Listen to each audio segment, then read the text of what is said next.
ಶೃಂಗಾರದ ಸೋಬಾನೆಯ ಕಣ್ಣಾರೆ ನೀನು ಹಾಡಿದೆ.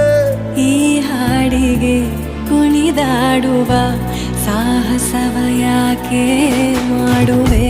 ಸೌಗಂಧದ ಸುಳಿಯಾಗಿ ನೀ ನನ್ನೆದೆಗೆ ಬೇಲಿ ಹಾಕಿದೆ.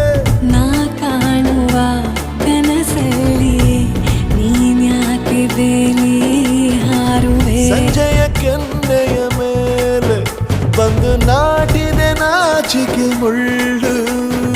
ಮನದ ಮಗು ಹಠ ಮಾಡಿದೆ ಮಾಡುವ ಕೊಂಗಾಟವ.